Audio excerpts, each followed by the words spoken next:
Alien girl thought holding hands was a combat move. He corrected her gently.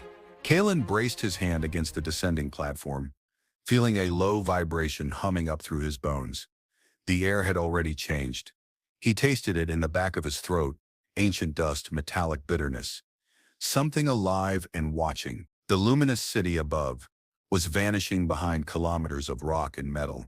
As he descended into the oubliette, the lowest levels of the Cathar archive towers. No one came here unless they were sent, and Kalen hadn't been invited.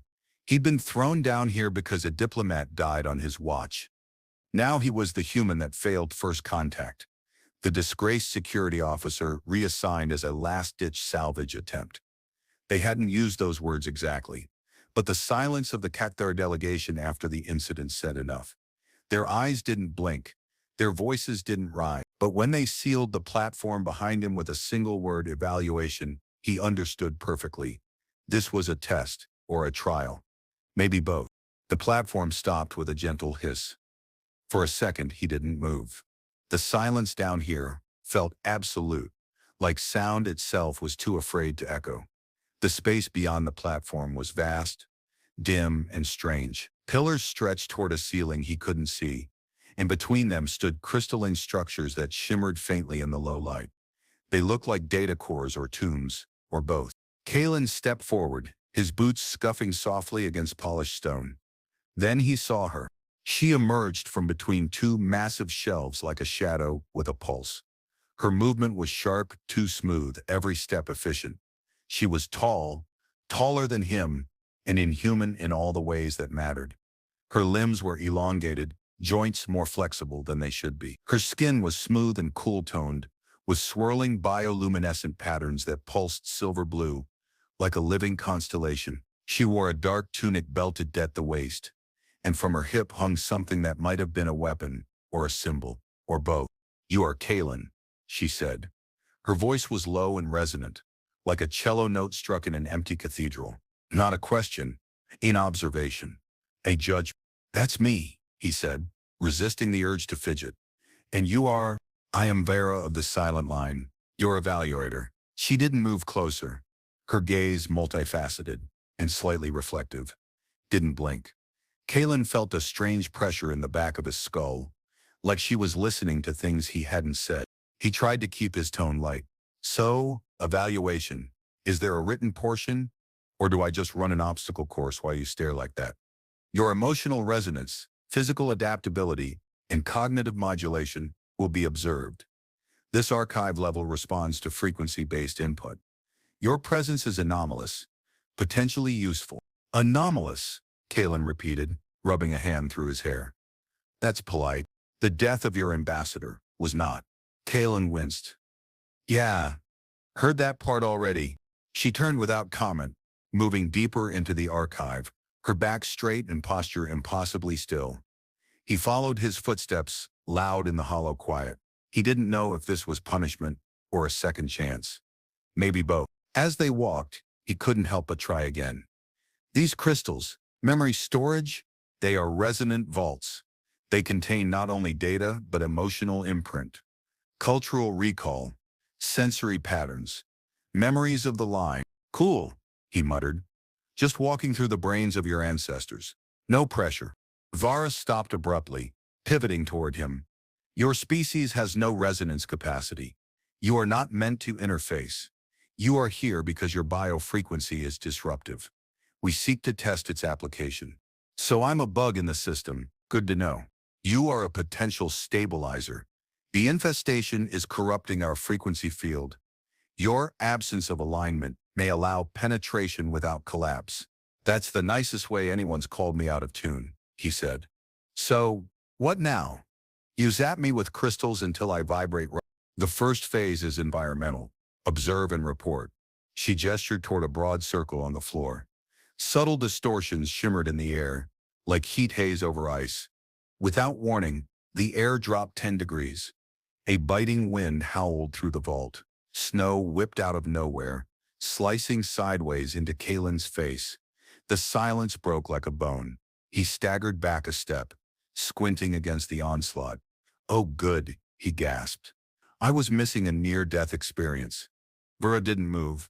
She stood inside the storm as if it wasn't there, her skin glowing faintly against the snow. Navigate to the marker. Report anomalies. Do not touch the distortions. Kalen couldn't feel his hands, but he forced himself forward. The simulation was too real. Wind howled in his ears, and the world shrank to white and cold in the distant glimmer of a waypoint. He stumbled toward it, teeth chattering, scanning for the shimmer she warned him about. He spotted one like a ripple in space itself. He edged around it, close enough to feel his skin prickle. "Okay," he muttered. "That's a nope zone." He made it to the marker. "I'm here," he called. "What now?" "Report anomalies. They shimmer. Feel like standing too close to a broken microwave. Headache. Cold burn, like static and frostbite. Got married and had a baby." There was a pause. "Acceptable description, Varus." He turned and started back. The snow was worse now. One shimmer rippled right across his path. He had to avoid it, but the wind shoved him. His shoulder brushed the edge. Pain shot down his arm. Not sharp, but disorienting. Like something inside him uncoiled and screamed. He pulled back fast. When he finally reached Varus, soaked and shaking, the simulation cut out. The wind stopped. The air warmed. "Well," he breathed, hands on his knees. "I survived the science blizzard. What's next? Dancing on lava." Your response was within acceptable thresholds. "Glad I impressed the Ice Queen." Vara tilted her head. "I am not of royal designation. I am of the silent line." Kalen laughed once, breathless. "It's a joke." "A joke," she repeated. "You intentionally misrepresent to provoke emotional effect." "Exactly." She stepped closer. "Hold out your hand." He hesitated. "Why?" "Touch-based resonance. To assess empathy." He raised a brow. "You touch people to see if they feel things?" She said nothing, just extended her hand. Kalen reached out. Their palms met. The world went still. Not silence, stillness. A profound, aching quiet inside his chest. His breath caught. He saw flashes, fractured images not his own. A crystal cracking, a scream in the dark, a figure kneeling alone, surrounded by cold. He yanked his hand back. "What was that? You perceived?" "Yeah," he said hoarsely. "I perceived the hell out of that." Vara looked down at her palm. "Your capacity for emotional resonance is higher than projected." He stared at her. This inhuman woman, who moved like glass, spoke like code, and carried a grief so deep it bled through her skin.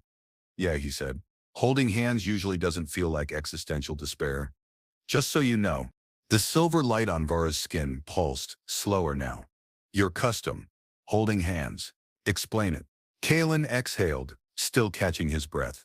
"It's not diagnostic. It's emotional. Comfort, intimacy. You do it with someone you trust, someone you care about. Sometimes it's romantic, sometimes not. But it's never supposed to feel like being dropped into someone's unprocessed trauma." Vara's head tilted. "It creates alignment?" "In a way," he said. "But we don't use the word alignment. We say things like connection, closeness, support." He paused. "You've never touched someone just to feel close?" The Cathar use resonance links. Physical contact is not culturally associated with bonding, unless under specific ritual conditions. Kalen looked at her, really looked at her, as his own heart slowed. There was so much she didn't know about humans. About gestures, about affection without utility. She hadn't misread holding hands. She'd never been taught what it meant. And yet when she touched him, she opened something raw. "You said there's a threat, something corrupting your resonance. The Xurax, a parasitic infestation that disrupts harmonic alignment. It devours connection, causes collapse of mental integrity and emotional feedback loops. And you think I'm the antidote? We believe your dissonance prevents infiltration. You are incompatible. The Xurax cannot align with what they cannot process." "Well, that's poetic," Kalen muttered. "My inability to vibe saves the day." She didn't smile, but the silver shimmer across her face rippled in a new pattern, slower, softer. He was beginning to recognize it as something close to warmth. "You will undergo full resonance pairing," she said. "A merge, it may amplify your dissonant frequency into a protective field." "Wait, a merge?" He backed up half a step. You mean like a mental thing? It is biological, neurological, and emotional, she said. The ritual of union, reserved for clitoral pairings in times of crisis. Kalen stared. You want to merge minds and bodies with a human stranger in a basement because your alien Wi-Fi is being eaten by a bug. She blinked slowly. Yes. And somehow, despite the absurdity, Kalen didn't laugh. Maybe it was the way she said it, or the way she didn't try to persuade him. Just laid out the facts and waited. The same way she'd waited for him to understand her touch, her pain. What happens if the merge fails? Non-existence. He raised his eyebrows. That's a hell of a side effect. We will begin preparations. No pressure, he muttered as she turned again and began walking deeper into the archive. He followed. They entered a new chamber. It was circular, lit from above by a ring of humming energy. Crystalline pillars lined the edges, each glowing faintly. In the center, a single platform pulsed with a rhythm that wasn't sound but feeling, like a heartbeat in the bones. Remove outer garments, Vera instructed. Kalen gave her a look. You know, on Earth we usually get dinner before this sort of thing.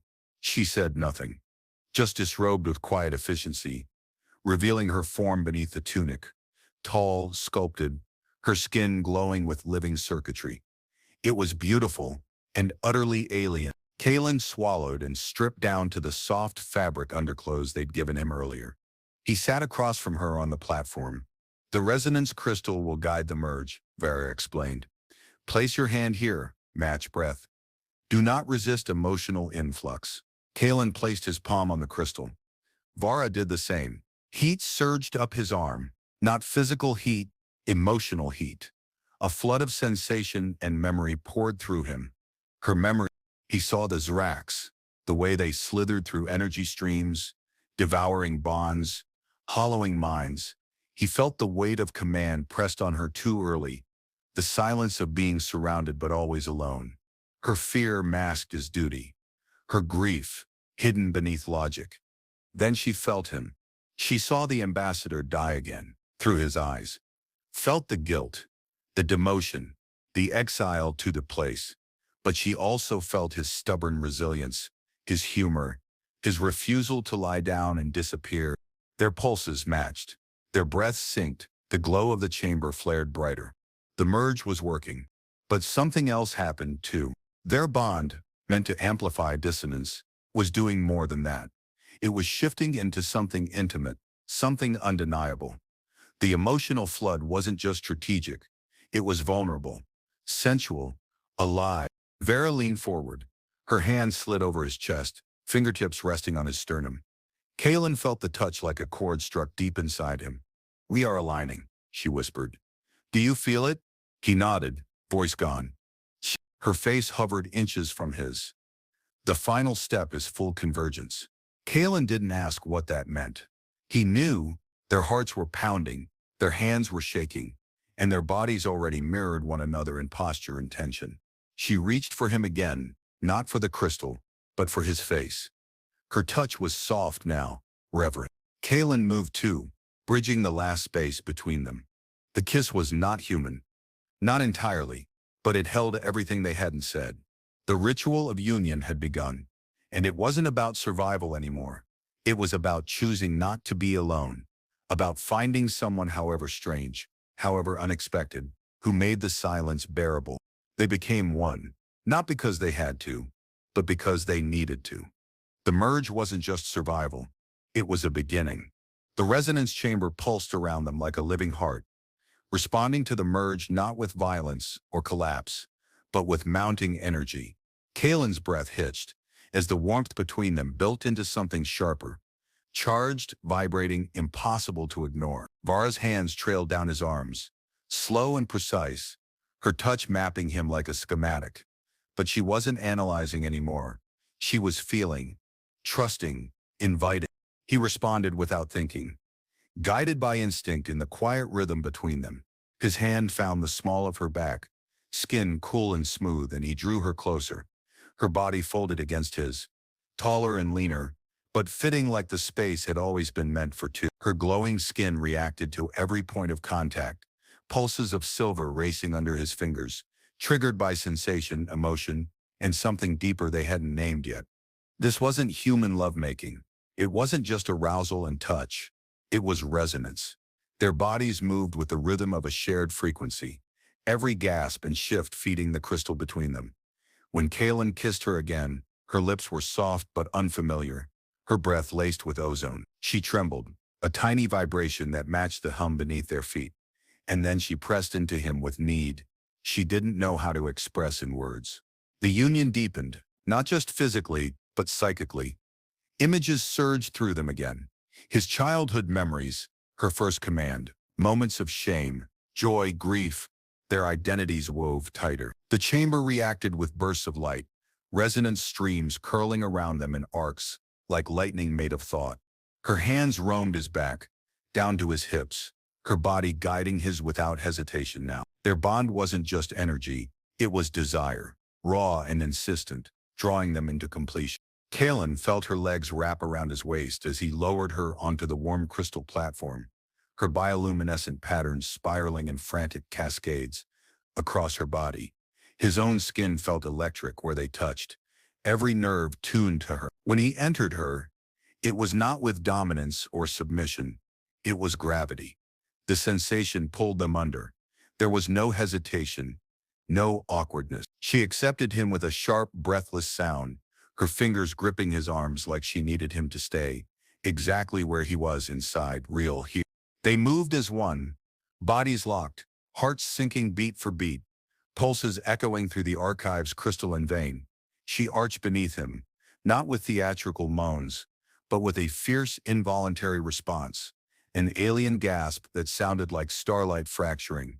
Her expression broke open, the coldness gone, replaced with wonder and something terrifyingly close to tenderness. Kaelin, she whispered, the name no longer clinical. This is resonance. He couldn't answer, not in words. He kissed her instead, buried deep inside her, hands locked with hers as the final waves of the ritual crashed over them. Her legs tightened around him as she pulled him closer, deeper, their shared frequency peaking into something that felt like ignition. Not climax, transcendence. The resonance crystal blazed. The entire archive groaned under the sudden surge of power. And somewhere in the distant data streams, the Zrax recoiled, screamed. The counter-frequency had been activated. When they finally stilled, their chests rose and fell together. Bodies pressed close, sweat mingling, skin cooling against the warm crystal. Vara lay with her eyes closed, one hand still clutching Kaelin's shoulder. Her breathing shallow but even. Kaelin didn't move. He couldn't, not from exhaustion, but from awe. He looked down at her. Her skin still shimmered faintly, silver trails weaving across her neck and chest, like a moving tattoo. Her expression was raw, unmasked. She blinked slowly, multifaceted eyes locking onto his, and there was no confusion left in them.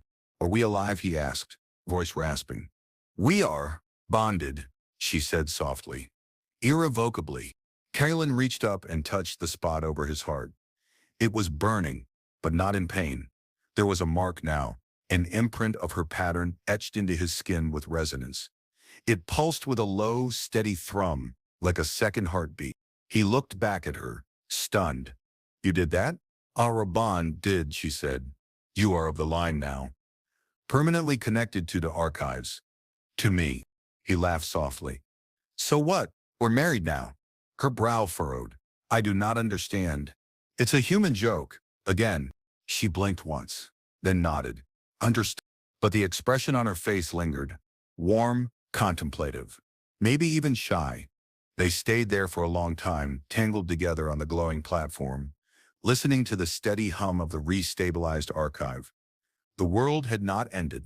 They had not disintegrated. The resonance held. Kaelin pressed his forehead gently to hers, their skin warm against each other's. I don't think I ever want to let go. Vara closed her eyes. Then do not. They slept like that, wrapped in one another, two frequencies in perfect disharmony, aligned enough to save a world neither of them had understood, until the moment they held hands and saw the truth of it all laid bare. They woke together to a soft rumble beneath the platform, like distant thunder caught in stone. Vara stirred first, lifting herself slowly onto one elbow. Her skin patterns were muted now, no longer pulsing urgently but flowing in soft, thoughtful spirals. Kalen sat up beside her, the crystal platform warm beneath him, his muscles still heavy with aftershocks. Not just of what they'd done, but what they'd become. Vara's eyes were on him before he could speak. She reached out, touched the bond mark glowing faintly over his heart. "You are altered," she said quietly. "You are not what you were." Kalen placed his hand over hers. "Neither are you." She nodded, slow and solemn. "The resonance field has shifted. The archive is stabilizing." Kalen scanned the room. The chamber still pulsed gently, like it was breathing along with him. The crystalline pillars hummed in harmony, and through the floor he could feel it, an echo of himself, threaded through the architecture, vibrating outward like a song. His frequency, her resonance, permanently joined. "Is this going to spread?" he asked. "That thing we did, does it ripple out?" "It must," she said. "The Zaraks will feel the shift. They are parasites. They feed on misalignment. Our bond is antithetical to them." Kalen nodded, then exhaled. "Good. Let's ruin their appetite." The moment broke when a deep, sonorous alarm trembled through the vault. Not panic, not failure.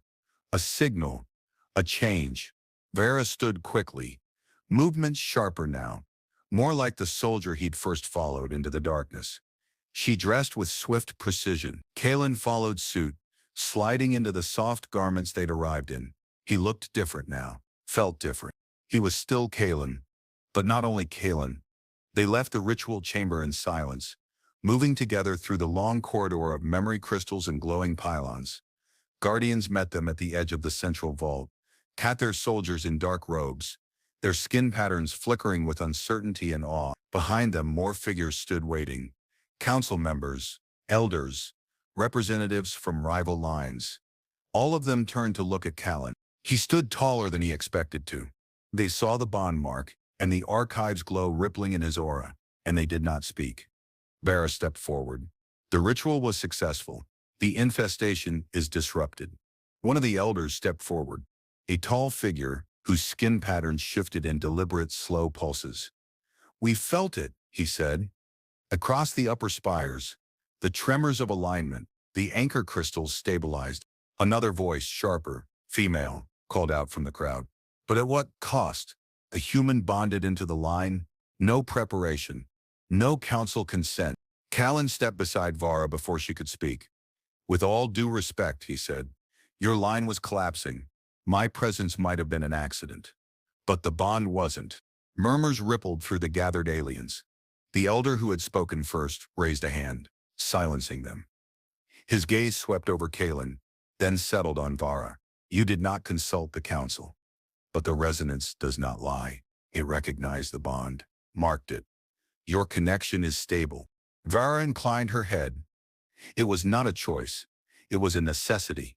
And yet," the elder said, "it has created something we've never seen.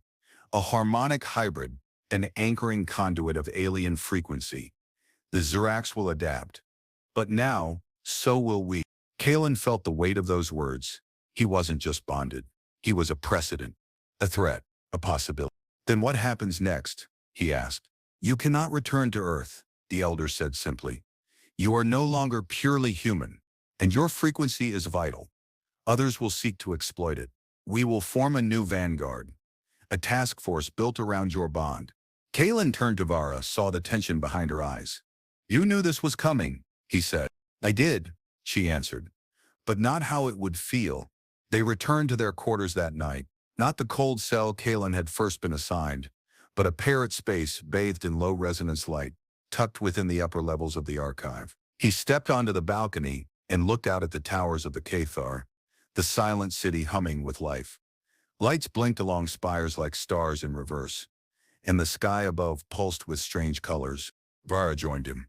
She stood close, but didn't speak. Kalen took her hand. She didn't flinch this time, her fingers laced with his. "You know," he said, "this hand-holding thing, very inefficient." Her voice was soft beside him, and yet effective. They stood like that in silence for a long time, not evaluating, not resonating, just together. And somewhere, Far beneath them, the Zrax shrieked in frequencies that no longer fit. The next morning came without sunrise, as it always did in the depths of the Cathar towers. But the shift in the air was palpable. There was no announcement, no formal debrief, just a quiet buzz through the resonance streams. Vara and Kalen had completed the union, and the infestation had faltered. The city was still standing because of it. Yet that victory came with ripples far larger than any of them could have predicted. Kalen stood at the center of the council chamber, the same one he had walked into weeks ago as a liability.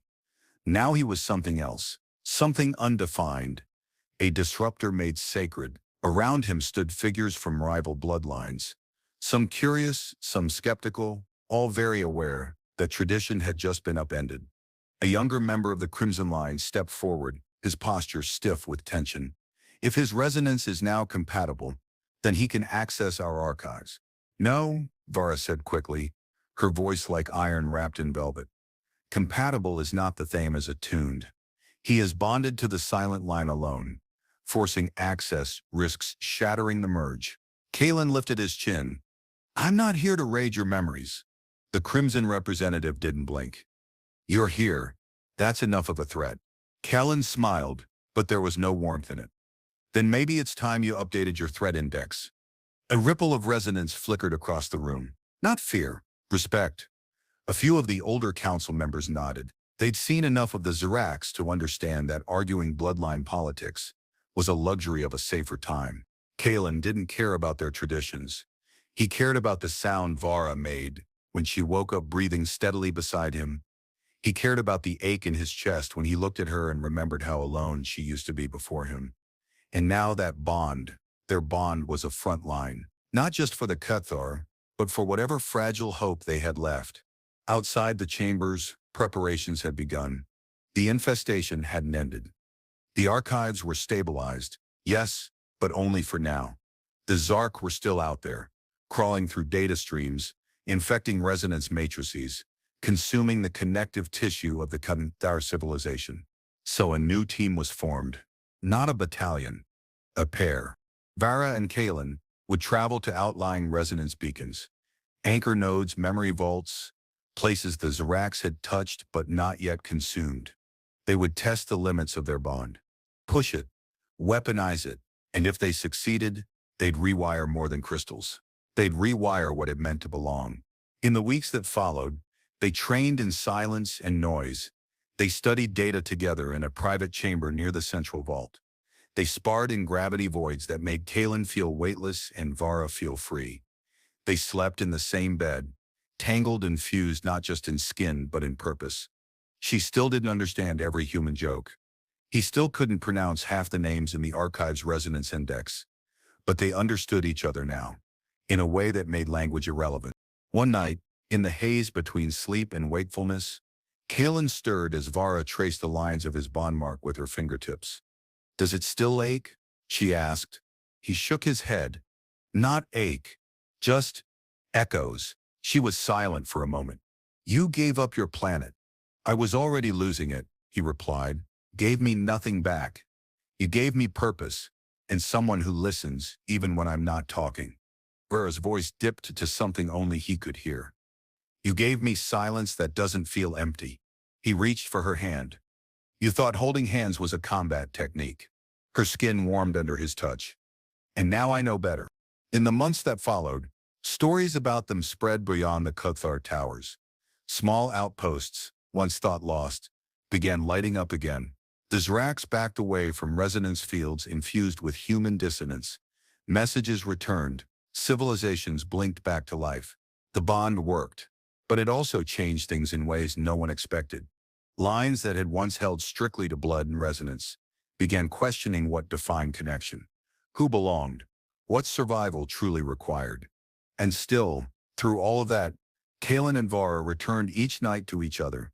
Not because of duty, not because of strategy, but because the bond made their own walls quieter, softer, human and alien, not fused, but coexisting, complementary.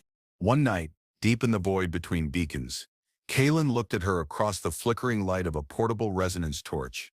You still analyzing me? Vara shook her head. I am experiencing you. He smiled. That's even more dangerous. Yes, she said, settling beside him, her fingers slipping between his, but also necessary. And as the stars turned slowly above the ancient towers, the hum of the silent line continued. Not in solitude, not in collapse, but as something new, not perfectly aligned, but resonating together. The cold edge of the galaxy was quieter than Kalen expected. He stood with Vara at the boundary of an abandoned outpost. The stars far brighter here, uninterrupted by city light or satellite glare. The anchor node was still pulsing weakly, the resonance field damaged but intact. Around them, fragments of the previous Cathar team lay scattered, no bodies. Just equipment, cracked crystals, torn fabric. Signs of an infestation strike that had come and gone, leaving only silence behind. Vara's hand hovered above the node, her skin glowing faintly in response to the residual hum. They attempted a merge here, failed. Resonance collapsed on entry. Zarak's signatures are low, but embedded. Kalen stepped closer, feeling the quiet pressure of his bond mark responding to the field. "Do you want me to sync first?" "No," she said quickly. "I'll engage primary contact. You reinforce once the pattern stabilizes." He nodded. They work like that now, easily, instinctively. No need for ceremony, no wasted minute. It had become a language of motion, of glances, of shared breath. They didn't just fight together. They aligned. And that alignment had started with something as ridiculous and simple as a touch. Vera began her calibration. The crystal glowed brighter under her palms, threads of energy reaching for her. Then came the resistance. Fractured frequency. A corruption that fought back. Her patterns flared sharply. The resonance spiked, jolting her shoulders. Kalen was beside her instantly, placing his hand over hers, letting his own dissonant frequency flood into the node. It felt like stepping into a storm, like trying to shout over a scream. But their link held. Her pulse matched his. The crystal flared, then, slowly, the infection receded. Not purged, not destroyed, but pushed back. They sank to the floor together after it ended. Sweat slick on their skin. Despite the cold, the node throbbed quietly beside them. Functional now. The archive would regain access. The silent line would carry the memory forward. Another spark rekindled. Virtuza leaned against him, her breath steady, her skin warm with exertion. This node was critical. They'll see it. The rival line. They'll see us as a threat. They already do. Kalen gave a tired laugh. You think they're afraid of the human? They're afraid of the change, she said simply. You are irreversible. He wrapped an arm around her shoulders, pulling her close. So are you. In the days that followed, word spread again. This time, not just of a saved node, but of a merge conducted with no elder oversight. No ritual chamber. Just two bonded souls and a broken crystal in the dark. It wasn't just scandal. It was a shift. The Elder Council summoned them again, not in anger, but in curiosity. Kalen walked in beside Vora, hand in hers, not out of defiance, but because they never felt the need to let go anymore. This new method, one counselor said, does it not weaken the spiritual aspect of the union? Vora answered calmly. It strengthens the practical. The line must survive. And what of you, human? Another asked. You were not born to our resonance. Yet you shape it, bend it. What do you feel now after the merge? Kalen looked around at the chamber, the hierarchy, the quiet fear in their voices. I feel connected. And I feel very, very tired. Some of them laughed. It was a small thing, but it mattered. Later that night, back in their quarters, Kalen and Vara stood by the wide crystalline window, overlooking the far spires of the archive. The lights below flickered in living patterns. Data, memories, rituals, resonating in silent loops. She leaned into his side. There will be more resistance. I know. They will not all accept what we've become. I know. He looked down at her. She wasn't glowing now. Not in the usual way, but there was warmth beneath her surface, something only he saw, something he felt every time he touched her. And when she looked at him, it wasn't as an experiment or a puzzle or an anomaly. It was as a partner. I used to think I wanted redemption, Kalen said, fingers brushing hers. to undo what happened, what I failed to prevent. But now, I think I just wanted to matter to someone. Not because I was perfect, but because I showed up. Vara tilted her head toward him. You matter to me. It was said plainly, without embellishment. But it struck harder than any declaration he'd ever heard. Kalen smiled. You're still learning how to do romantic talk. I am still learning, she agreed. But I have an excellent teacher. They didn't speak again for a while. Just stood there holding hands, watching the lights below. The archives pulsed gently through their bond marks. Somewhere far below, the resonance sang, tomorrow would bring more conflict, more infestation, more questions about their bond, their place, their defiance of tradition. But tonight was quiet. And the silence didn't feel empty anymore. Weeks passed, then a month, then two, and the world didn't end. The Zirax kept testing the outer nodes, but the bond held. Kalen and Vara were wedged in tighter, more unpredictable intervals, sometimes without notice, sometimes across distances that strained even their connection. But every time they joined hands in front of a failing crystal, the archives pulsed brighter, stronger, cleaner, and the Cathar began to change. It was slow at first, like frost melting at the edge of shadow. A younger generation started copying them. Small gestures, a touch on the shoulder, two fingers linked before a merge instead of strict neural calibration. There were whispers in the towers, not of scandal anymore, but of curiosity. What if bonding was more than function? What if affection was survival?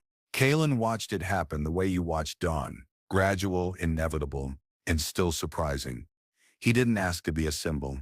He barely asked to be here. But somehow, in between all the chaos and convergence, he'd become part of a civilization that had no word for love until he showed them what it looked like. Not in speeches, just in how he looked at Vara. She was still herself, cold in her logic, efficient in her movements, reluctant to voice what she felt unless it served a measurable outcome. But at night she would rest her head against his shoulder, without prompting. She would trace the lines on his chest while half asleep. She would reach for his hand wordless, effortless, and simply hold it, skin to skin, bond mark to bond mark, until their pulses synced again. The title of evaluator had long since fallen away. Now she was called something else by the Cathar, anchor, and Kalen. He wasn't just her bonded anymore. He was a part of the line. They gave him robes once, ceremonial and richly patterned in silver. He hated them. They scratched, they clashed with his boots, and they made him feel like a fraud. Vora found him pulling at the collar one day and said, without irony, you look adequately dignified. I look like a fancy hostage, he muttered. She blinked. Would you prefer they adorn you in leather weapon harnesses and ceremonial plating? He grinned. We talking ceremonial for diplomacy or for battle? She didn't answer, she just kissed him. At the next beacon, they stood before a crowd of initiates, young Cathar, readying for their first merges, their first resonance assessments. Most were wide-eyed and quiet. One raised a hand and asked, do you still hold hands after the merge? Kalen looked at Vara. Vara looked at Kalen. And then, without a word, she reached for him. Their fingers laced together. Every day, Kalen said, squeezing gently. There was no ceremony after that. Just resonance. And the quiet knowledge that the moment you stop holding someone's hand, not out of fear but because you forget why you started, something precious begins to unravel. So Kalen didn't forget, and Vera never let go. When their assignments ended for the season, when the archive settled back into quiet rhythms, when the Zirax retreated far enough that breathing no longer felt like holding your chest in a fist, Kalen found a place high in the towers, a quiet ledge where the light curved just right through the resonance fields. He brought Vera there. She stood with him, looking down at the glow of her people, of his people now. This is your home, she said, voice soft but steady. He nodded. It's not Earth, but it's where I met you. Would you ever return? She asked. Maybe, he said, if I thought it mattered. And now, he looked at their hands, still clasped, still humming. He kissed the back of hers. Now, I think holding hands here does more good than it ever could back there. Vera didn't smile, but her fingers tightened around his. And in that silent pulse of mutual understanding, the line held strong. The resonance sang. And the alien girl who once thought it was a combat technique, she never questioned it again.